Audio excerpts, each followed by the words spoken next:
Olá para vocês que estão nos acompanhando, sejam muito bem-vindos ao nosso podcast, né, que é um grande projeto de muitos outros que está sendo desenvolvido por nós alunos e estudantes, alunos e professores aqui do Unifunvic, né. Quero começar a me apresentar, meu nome é João Vitor, eu sou aluno de farmácia, estou no 5º semestre, estou aqui com a minha amiga Gi, dá um oi, Gi. Olá, bom dia. E Giovana, quem que a gente trouxe aqui hoje para esse podcast, para a entrevista de hoje agora? Quem que a gente trouxe? Hoje nós trouxemos um convidado muito especial para nós, o professor Matheus Diniz Gonçalves Coelho, nosso professor. Bom dia, professor, obrigado por ter aceito o convite. Bom dia, para nós aí é grande motivo de alegria de participar desse podcast.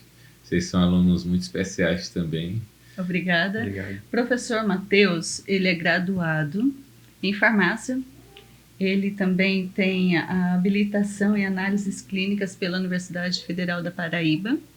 O professor Matheus é também especialista em vigilância epidemiológica e gestão de serviços de saúde.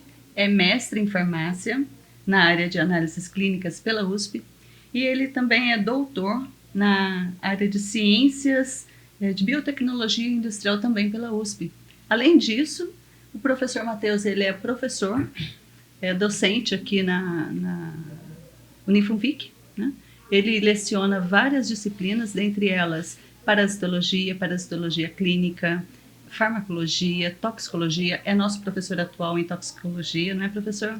Aliás, esse projeto aqui é um projeto do professor. O professor é quem teve a ideia, a iniciativa de fazer esse projeto de extensão, onde nós, alunos, temos a oportunidade de poder adquirir conhecimento e transferir esse conhecimento para vocês. Então, obrigada pela audiência.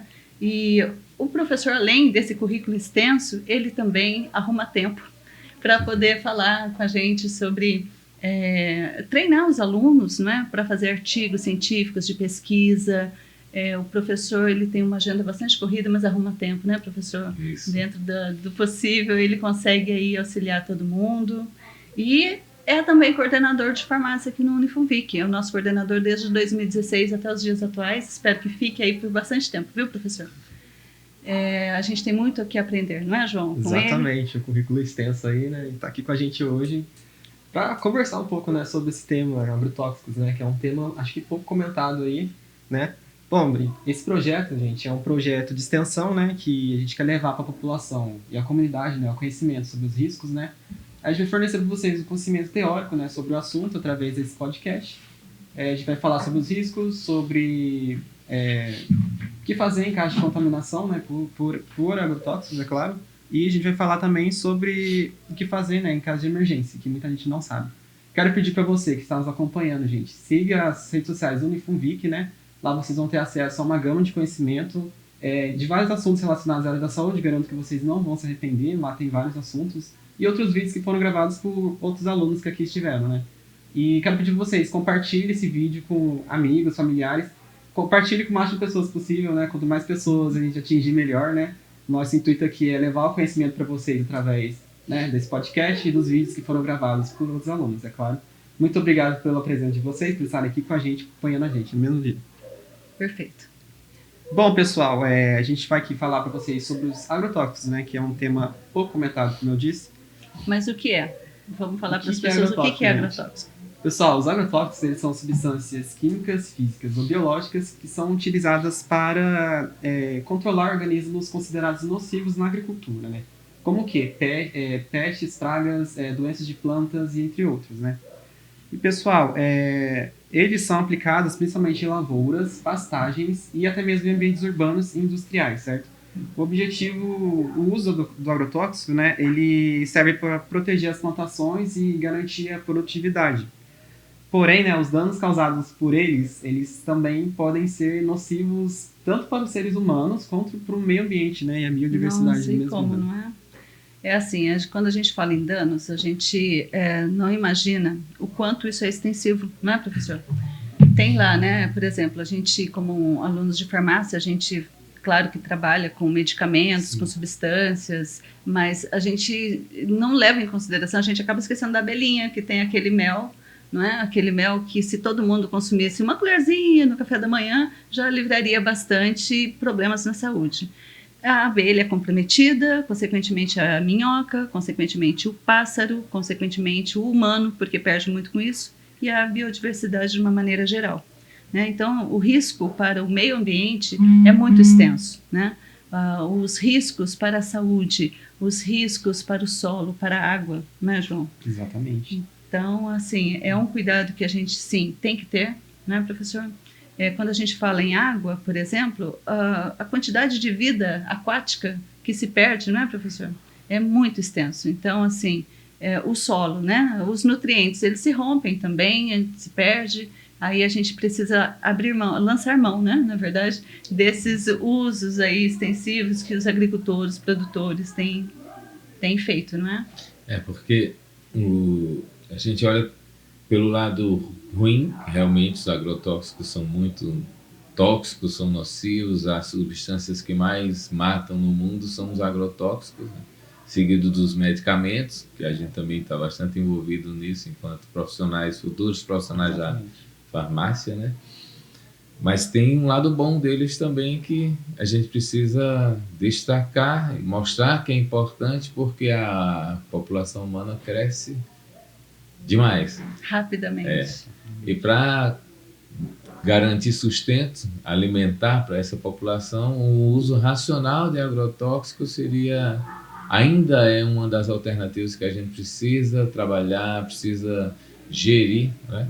Porque sem eles a gente, mesmo tendo estratégias que possam substituir, essas estratégias ainda são pouco divulgadas, são pouco utilizadas em massa, né? O uso de agrotóxicos, se por um lado é ruim, e é bastante ruim, principalmente quando se faz o uso irracional, né?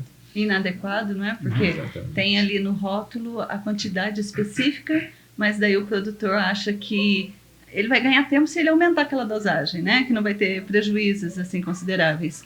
E acaba arrumando um problema para a saúde e para a gente, para a saúde dele e para a nossa, né? Porque a gente vai consumir um produto com muito mais pesticida.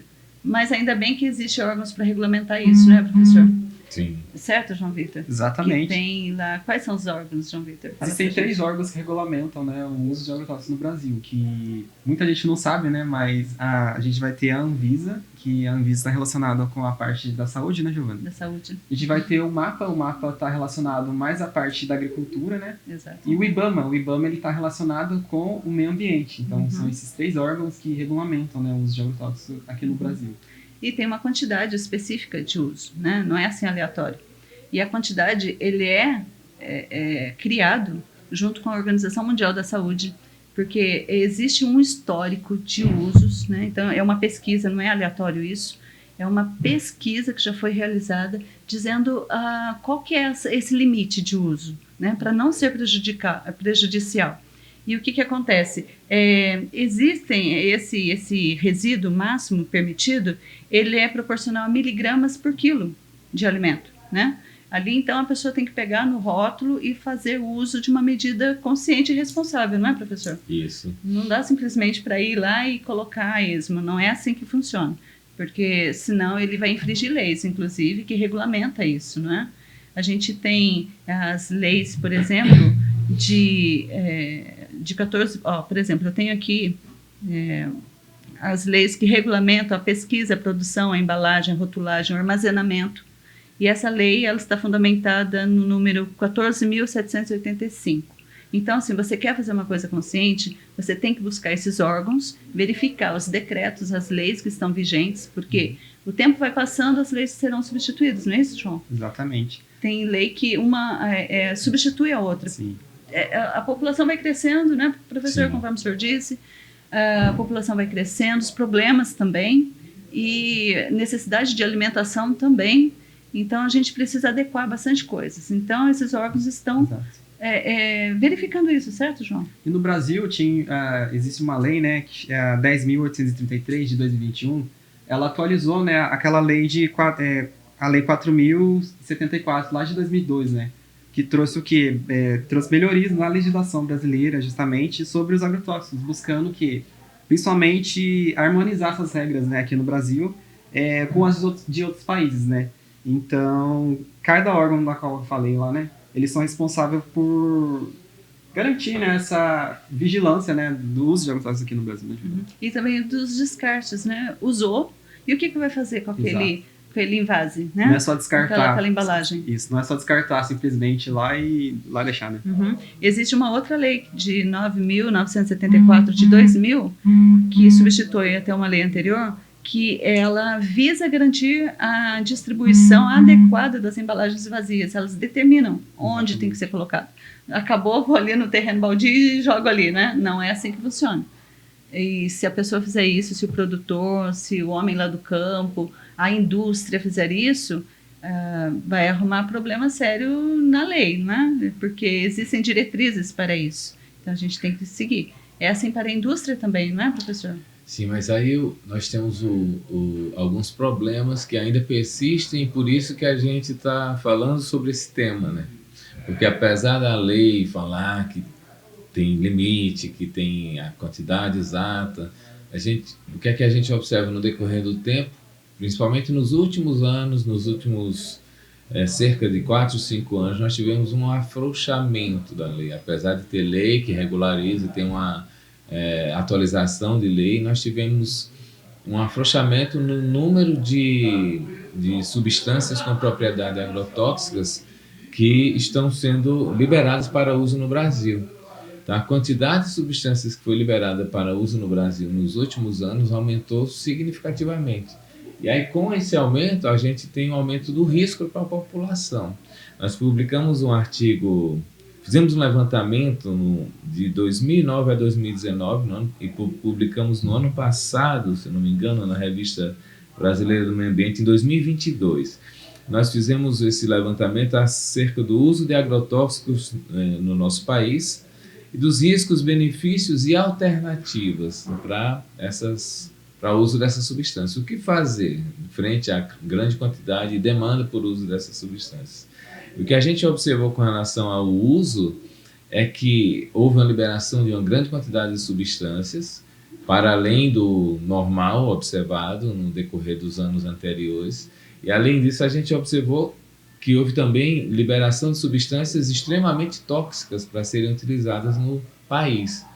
Isso acabou refletindo em quê? Nós tivemos um aumento do número de intoxicações nos últimos anos. Está publicado nesse artigo, se vocês quiserem depois a gente passa o link para vocês acessarem. Aí isso gera um problema, a população cresce, o número de produtos com propriedade agrotóxica cresce também, né? E inclusive os extremamente tóxicos. Aí isso acaba, nós observamos nesse artigo inclusive, que acabou refletindo no número de internações e de intoxicações por essas substâncias, o que destaca ainda mais a importância do tema que nós estamos, que vocês estão muito bem discorrendo a respeito, que a gente precisa gerar um alerta para a população. Exatamente. Né? Mas, por exemplo, o homem do campo que está lá operando, né, passando, hoje a gente tem pulverizadores através aéreos, né, manuais. E num caso de intoxicação emergencial, existe algum órgão, professor, que a pessoa pode ir, pode se encaminhar e resolver, ter esse pronto atendimento? Sim, nós temos aí no Brasil um órgão que gere todos os órgãos a respeito de intoxicações, que é o Sistema Nacional de Informações Toxicológicas, o Sinitox. E esse Sinitox, ele gere todos os outros órgãos locais que cuidam de pacientes, dão orientações, tratamento para pacientes intoxicados, que são os Centros de Assistência Toxicológica. Olha aí, que importante. Isso. Nós temos vários centros de assistência toxicológica no Brasil, muitos são ligados a instituições públicas, né? E a hospitais de referência. Aqui no Vale do Paraíba nós temos no Hospital Regional, temos o Centro de Assistência Toxicológica. No site do Sinitox, SINI-TOX, né? Nós temos o contato telefônico de todos os centros de assistência toxicológica. Né?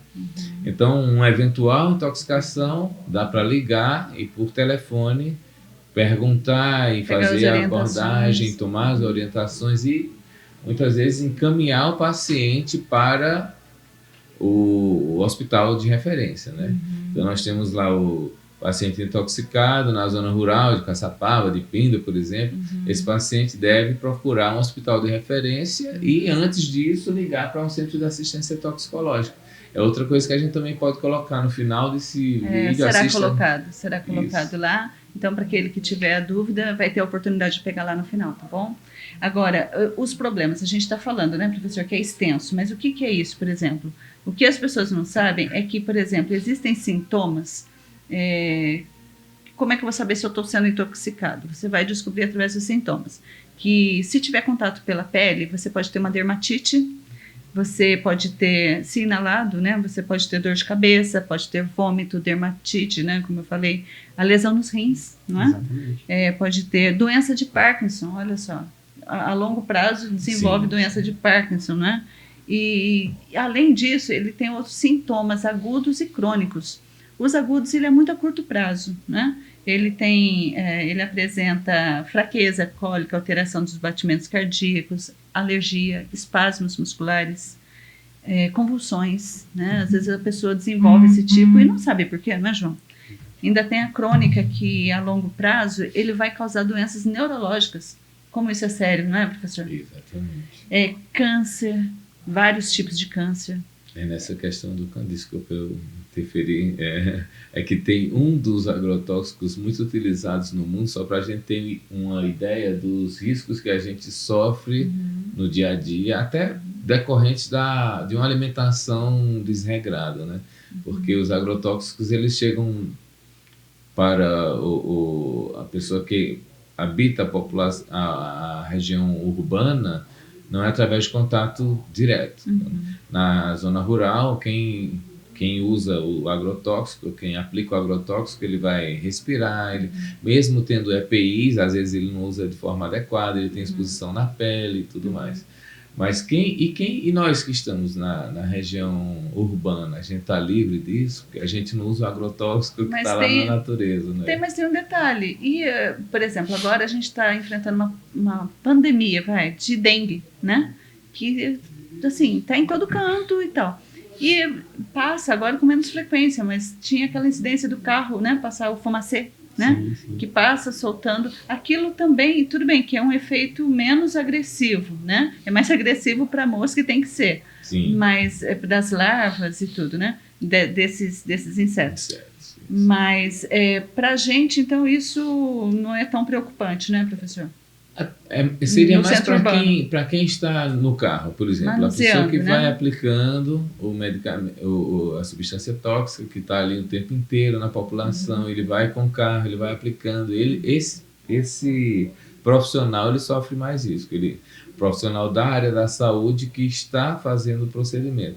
Para nós, uma eventual exposição justifica o benefício justifica o risco, ou seja, nós estamos passando por uma pandemia e aí vem o detalhe, o uso abusivo também pode ser prejudicial, não porque a gente vai, tipo assim, nessa exposição pontual sofrer consequências graves, mas porque o uso abusivo pode induzir a resistência. Né? Então, um inseto se tornar resistente ao agrotóxico, e aí precisa de um agrotóxico mais forte, digamos assim, né?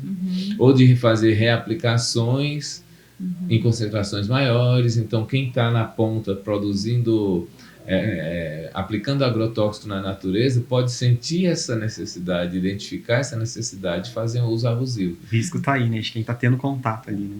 Isso. É preocupante até. Exatamente. E o cara que está na zona rural, o profissional que está na zona rural, ele pode falar, não, mas aqui está falando que tem que ser só esse pouquinho nessa quantidade tão grande de água, então eu vou aplicar mais.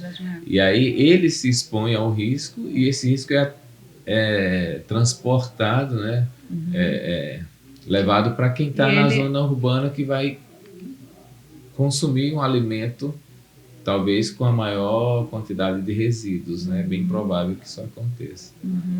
E aí ele pode ter um problema a longo prazo, que é uma doença crônica, né? Que está relacionada com, como eu estava falando, neurológico, câncer, fibrose pulmonar, lesão no fígado e também malformação congênita de feto, né? Dos bebês. E além da infertilidade, às vezes uma região ali as pessoas não conseguem ter filhos, tem que optar por tratamento e não sabe que aquela região dela ali está sendo utilizado algum tipo desse agrotóxico, né, que está causando esse problema. Então veja que a saúde pública está aí envolvida, né? Então dos cuidados que a gente precisa ter mesmo para orientar a população. Sangramento nasal também, né? Pode ser provocado. Nós temos desde sintomas mais simples, como por exemplo sabe aquele tremor que a gente às vezes tem numa região, né? Um espasmo localizado que fica às vezes a pálpebra tremendo, a sabe? parte da pele dormente, isso, né? são consequências de irritação gástrica, irritação na pele, que são sintomas sutis que podem sugerir uma exposição rotineira. Aquele né? inseticida lá para combater insetos, né, domésticos, né? Isso, ali também. Mas aí já seria o agrotóxico de uso doméstico, que também pode causar esse transtorno, porque o medo de uma doença traz outra. Então, você tem medo da dengue, você acaba usando inseticida demais, que é um tipo de agrotóxico, só que de uso doméstico, né? E os agrotóxicos nós temos os herbicidas que matam erva, e o pessoal da zona rural, até na zona urbana também usam muito, quando tem muito mato, tem alguns órgãos nos terrenos, de saúde. nas calçadas, né? A gente vê bastante, quando você passa e vê aquele capim seco, é porque foi usado um herbicida ali, né? E dentro desses herbicidas, tem um herbicida que eu me preocupo bastante com ele, e ele é utilizado no mundo inteiro, mas está sendo cogitado em vários países e banido em alguns países, que é o glifosato. Esse herbicida ele é o mais utilizado no Brasil atualmente, inclusive. Inclusive a gente tem umas perguntas que a pessoa faz uma pergunta nesse sentido, daqui a pouquinho, a gente já vai colocar essa pergunta aí também para o professor poder orientar a gente quanto a isso. A importância dos EPIs, isso, né, João? A importância dos EPIs, é claro. Muita gente não sabe como utilizar os EPIs, né? E até mesmo nas embalagens desses agrotóxicos, às vezes, tem as restrições lá e muitas vezes as pessoas nem leem, né? As pessoas nem estão ligadas no que pode acontecer, né, com o uso inadequado daqueles agrotóxicos, né? No campo, a gente tem um sério problema, porque não é falta de informação muitas das vezes. Às vezes a informação está lá, mas o operador, né, a pessoa que vai aplicar, tem preguiça de usar a luva, o jaleco, a máscara, né? E ele fala, é rapidinho, vou lhe passar. Sim. E ele pode arrumar um problema sério com isso. Não só para ele, mas para as pessoas que estão em volta e para o meio ambiente até. Então, mas aí é importante, né, que se você vai lá aplicar, vai cuidar do seu terreno, do seu sítio, da sua fazenda, oriente também os seus funcionários, e os funcionários também tenham consciência de que é a saúde dele em risco. Então, imagina, é simples, né, as vestimentas, elas são jalecos, calças de algodão, né, e de preferência que tenha algum tipo de repelente, que aquela substância não penetre na sua pele, porque isso vai causar essas lesões que a gente já disse, né. Ele tem também touca, né, para proteger o cabelo. Às vezes a pessoa coloca aqui e esquece do cabelo, o cabelo fica vulnerável. E então tem que ter a proteção, tem que ter a touca, tem que ter a bota, o avental, né? E nesses EPIs, normalmente eles têm os rótulos de como fazer para dar manutenção neles, porque não é só usar, né? Você tem que cuidar deles, porque não adianta ele estar ali com aqueles indícios dos pesticidas. Sim. E depois você manuseia aquilo, o contato você está tendo normal. Então tem que higienizar, tem que guardar em local seguro. É a sua vida em risco. E além dos riscos à saúde, né, esses agrotóxicos, eles causam um desequilíbrio na natureza, né, professor? A gente pode citar aqui alguns deles, ó. A gente pode ter a contaminação por águas, né, por pesticidas hidrossolúveis, né, que eles podem alcançar águas superficiais, né, como córregos, rios, lagos, através do escoamento de produtos químicos e a partir de plantas tratadas e do solo contaminado, né. A gente tem a contaminação do solo, que o uso excessivo, né, desses agrotóxicos, eles podem reduzir a fertilidade do solo, né, e podendo muitas vezes deixar o solo infértil para plantações, né. Rouba o nutriente, né? Exatamente. Tem a questão da volatização, que muita gente não sabe. Volatização é pela questão do ar, né. Esses agrotóxicos, eles podem acabar se volatilizando e contaminando pode ser transportados pelo ar, né, e contaminando locais distantes, né? Uhum. E isso também é um fator Quilômetros, preocupante. né? Até mesmo quilômetros de distância dali.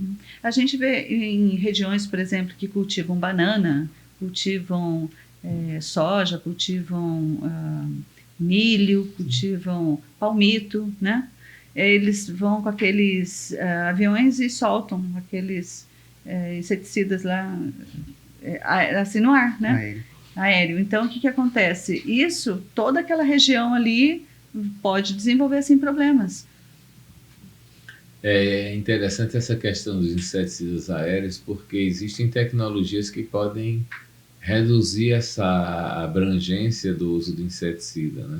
Então, ao invés de você jogar em todos os hectares que estão plantados com aquela cultura específica, e conforme você mesmo falou, existem tecnologias que usam drones, por exemplo, e tecnologias de imagem de satélite que identificam precocemente, digamos assim, os focos de presença de pestes, né?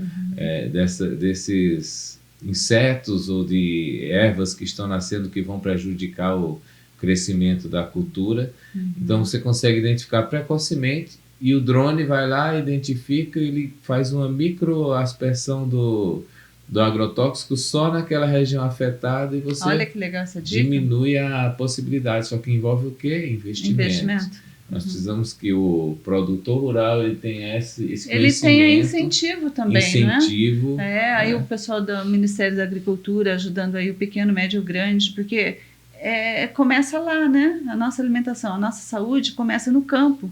Então, é importante que eles tenham esse incentivo para esses investimentos. Todo mundo ganha, né? O pessoal da saúde ganha muito, né? A gente estuda para poder ter esses avanços tecnológicos, né, professor? E aí está tudo em cadeia, né? Sim, e aí a gente precisa de outro tipo de incentivo, não só para que o produtor tenha acesso a essas tecnologias a um preço acessível para ele, para que ele deixe de usar de forma indiscriminada, né? E também investimento na ciência, porque pesquisa, né? Exatamente, para que os nossos cientistas para que a gente não fique importando tecnologia e desenvolva tecnologias nacionais, justamente, que façam um papel igual ou até melhor do que essas tecnologias que já existem, né? Trabalhar com geoprocessamento para imagens de satélite, drones que o pessoal consegue desenvolver de forma robôs, né? Que consigam fazer esse processo de automação do uso de agrotóxicos, né? E automação racional, digamos assim. Existem outras alternativas também, vocês chegaram vamos abordar essa questão de outras alternativas. Existem várias outras alternativas que são até menos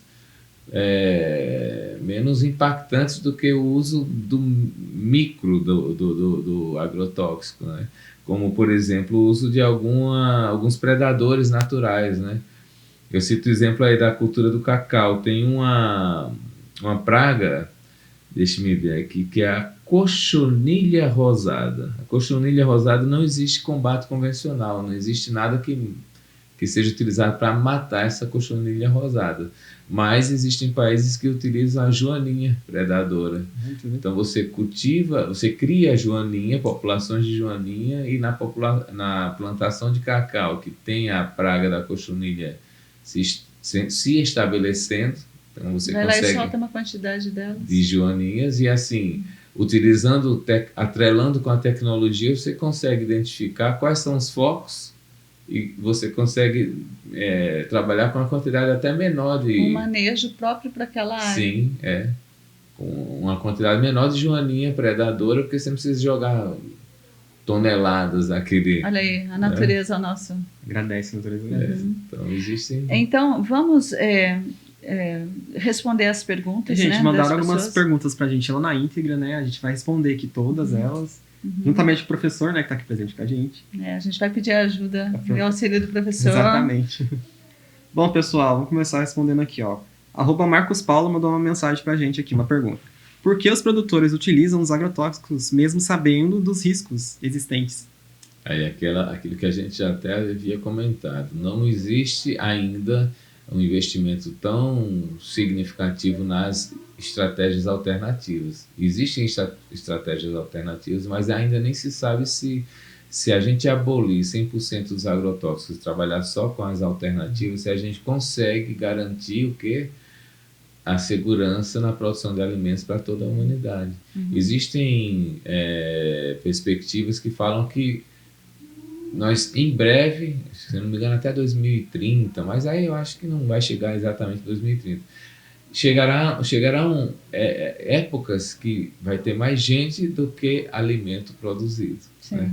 Então, se a gente abolir os agrotóxicos, a gente vai ter menos alimento ainda e vamos ter escassez. Vai ter dinheiro para comprar alimento, mas não vai ter alimento para comer. Para comprar. Vai ter o dinheiro, mas não vai ter o alimento. Né? Daí a importância também de fazer aquela gestão da produção, gestão de perda. Hoje a gente sabe que cerca de 30% do que é produzido é perdido no meio do caminho. Porque o transporte é mal feito, né? A armazenagem é inadequada, a distribuição não é muito otimizada. Então você tem perda porque não chegou onde deveria chegar. E aí essa perda também poderia, se você consegue controlar a gestão da perda, você diminui a quantidade, a necessidade do agrotóxico. Né? Porque você produz menos, perde menos, e aí você precisa menos de agrotóxico.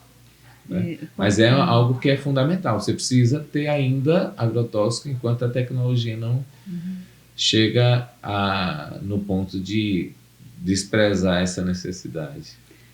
A gente está com um tempo um pouquinho curto, então eu vou pedir para o senhor ser um pouquinho mais objetivo, para a gente conseguir responder todas elas, por favor. Gente, @Regina Muri mandou outra pergunta para a gente. Quais os malefícios dos agrotóxicos que utilizamos no Brasil ao longo do tempo? Aquela questão de longo prazo, né, Giovanna? É que nem você falou, até câncer, por exemplo, nós falamos daquele agrotóxico que eu sempre esqueço do nome dele, o glifosato, conheço, eu me lembro mais o nome comercial, Roundup, né? Que ele é cancerígeno, é o mais utilizado no mundo, mas depois de muito tempo de estudo, eles identificaram que ele tem alto poder cancerígeno, ele está sendo abolido do mundo. Mas no Brasil ele ainda é o número 1 entre os herbicidas, então... Bom, @Adalberto Regis mandou outra pergunta. O solo pode ser prejudicado ficando infértil devido ao excesso ou acúmulo de agrotóxicos? Aí vocês respondem. Foi aquilo da contaminação do solo, né? Que a gente falou, gente. Infelizmente, né? Pode deixar o solo infértil, né? Então, gerando... Mesmo trocando o manejo, a cultura, os nutrientes acabam não conseguindo dar conta, né? Fica assim infértil.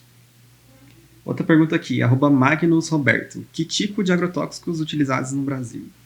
E aí tem vários. Nós temos os herbicidas, como o Roundup, temos outros tipos de herbicidas como a mitrole, temos organofosforados, carbamatos.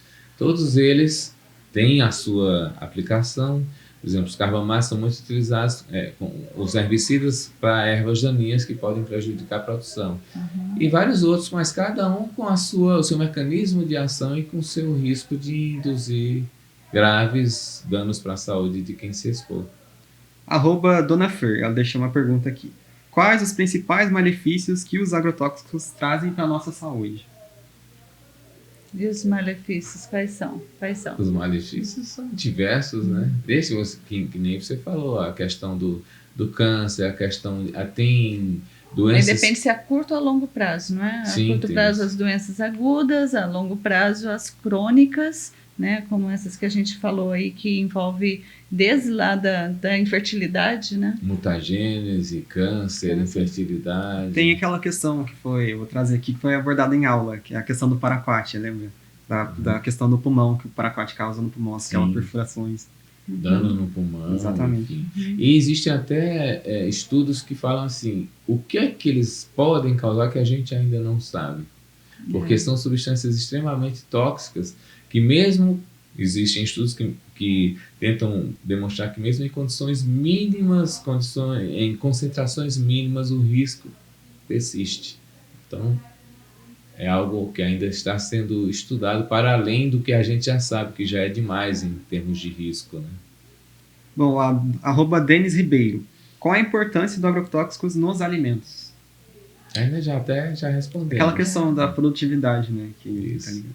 O Brasil é o celeiro do mundo. É o primeiro lugar na produção de diversas culturas. E a gente precisa dos agrotóxicos para garantir o sustento das pessoas, né? Alimentar. @Victoria. Quais os riscos dos agrotóxicos no meio ambiente? Que foi o que a gente tinha comentado naquela hora. Né? Sim. E tem a última pergunta aqui, @Silva Ferraz. Por que ainda utiliza esses agrotóxicos? Ela deixou alguns aqui, o glifosato, o paraquat e outros aqui que ela deixou aqui. A mesma questão da demanda. Como é que eu vou, por exemplo, produzir toneladas de milho, sendo que naquele lugar que eu quero plantar tem toneladas de erva daninha que prejudicam o crescimento do milho? Aí cria-se a questão do herbicida, que é necessário, só como o glifosato, que é um dos que ela colocou aí na linha. E aí, por que se utiliza o glifosato e o glifosato não mata o milho e mata a erva daninha? Porque tem o milho transgênico. Isso é uma coisa que é importante a gente até fechar acerca disso, da gente melhorar a nossa alimentação. O milho transgênico, vocês já comeram alguma coisa que tem... Você que está assistindo esse programa, já comeu alguma coisa que tem um T de transgênico? Por exemplo, o salgadinho torcida, o salgadinho que você come ali na cantina, que você come assistindo um vídeo. A pipoca que você come é de milho transgênico. E o milho transgênico ele é resistente à ação do Roundup, né, que é esse bendito que eu esqueço do nome dele sempre, que é o glifosato. O que é que o milho transgênico tem? Ele tem a capacidade de resistir à ação do glifosato. Então eu posso usar glifosato, ele mata a erva daninha, que eu não vou consumir, obviamente, mas o milho transgênico que resiste à ação do glifosato, eu consumo depois.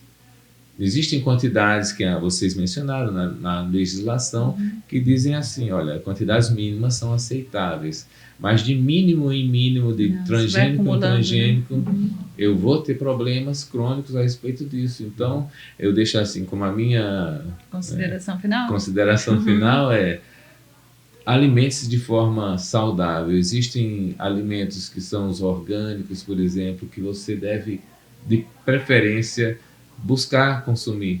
Os locais, né? A gente tem tantos produtores locais que cultivam, que é pertinho, você economiza tempo no transporte para ir buscar. Sim, né? Usam menos agrotóxicos. Exatamente. Né? E eu tive uma professora no meu doutorado que falava o seguinte: ela estuda essa questão dos resíduos, dos mínimos, das quantidades mínimas aceitáveis. Ela faz testes em animais de laboratório, de pesquisa, né? E ela identificou assim, malformações, né? Não mata aqueles animais, mas gera alterações graves que acabam diminuindo a vitalidade desses animais, que são animais teste, né? De segurança ambiental. E depois que ela começou a fazer esses estudos, ela começou a falar o seguinte: eu não como mais o bonito, eu só como agora os feios. Porque a gente tem essa tendência, vai no supermercado, pega aquele tomate mais viçoso, pega as verduras, os legumes, as frutas, mas na realidade você está ingerindo quanto maior, mais bonito, mais agrotóxico. Mais resistente. Aliás, a importância dessa boa higienização. Então, a minha consideração é que higienize bem, não deixe de comer, mantenha aquele prato colorido, né? Você vai estar evitando muitas doenças. Exatamente. Mas assim, cuide da higiene, né? Bastante, lave bastante, porque daí você vai estar reduzindo o uso desse agrotóxico no alimento. Suas considerações, João? Exatamente. Gente, muito obrigado por ter nos acompanhado até aqui. Obrigado a você que nos assistiu. Compartilhe esse vídeo, como eu disse, com mais pessoas. A gente quer atingir um grande número de pessoas, né? Sigam o Unifonvic nas redes sociais, no Instagram. E, gente, comentem bastante nesse vídeo. Quem sabe a gente volta aqui, não é mesmo, Giovana? Se gostou de ouvir a gente, dá lá seu like. E a gente pensa em novos projetos. Exatamente. Obrigada por essa iniciativa, professor. Quanto mais compartilhamento, mais conscientização. Exatamente. Saúde em primeiro lugar. Tchau, obrigada.